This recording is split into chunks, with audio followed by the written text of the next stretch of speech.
525,600 minutes, 525,000 moments so dear, 525,600 minutes, how do you measure a year? Every school morning for the past 2 years, my sisters and I blasted this song, Seasons of Love from the musical Rent, from my car as we drove up the hill, past the gate, and into the parking lot. Sure, at face value, it's a fun tune to listen to, but Miss Rosenberg's AP Lit class taught me to dig deeper and find the metaphors even within the constructs of my own life. The question Jonathan Larson, the writer and composer of Rent, poses is one that has fascinated artists throughout the ages. Artists fixate on specific and meaningful moments in individuals' lives and dedicate their careers to the pursuit of capturing those moments. Van Gogh illuminates the eeriness of that one starry, starry night. Shakespeare details a night on a balcony in Verona. And even The Sound of Music limits its 3-hour stage to 5 scenes. We, as artistically inclined humans, find comfort in recording our own lives as if they too were works of art or nearly packaged stories. We ask ourselves the same questions in one form or another every day.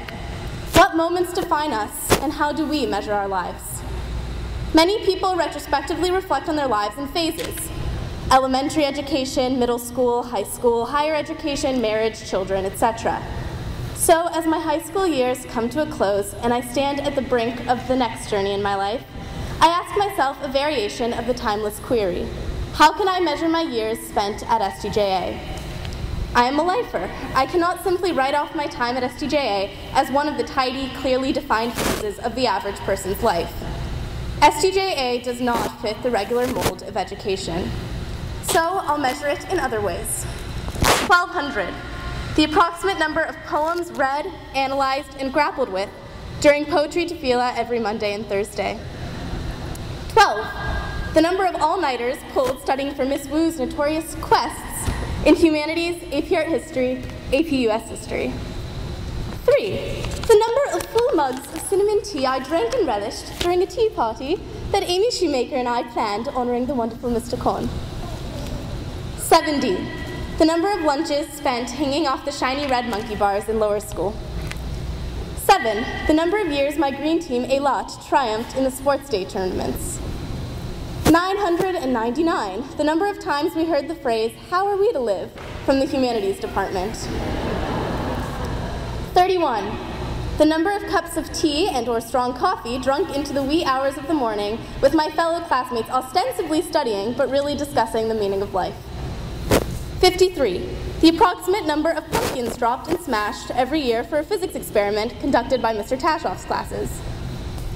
48, the number of frantic emails exchanged between my fellow yearbook editors, Kinstry, and me. 22, the number of close and unforgettable friendships formed with my teachers that I hope to take with me for the rest of my life. And 55, the number of my dearest friends and classmates with whom I proudly sang the Hatikva, standing next to the large dome of human ashes cremated by the Nazis at the Majdanek death camp.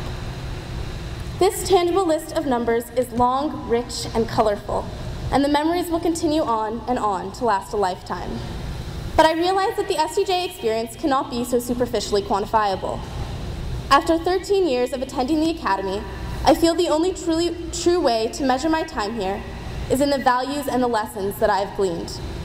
These values, more than any other number listed, have served to not only shape my classmates and my identity, and the individuals we have grown to be, but will serve as the foundations we choose to build our futures upon.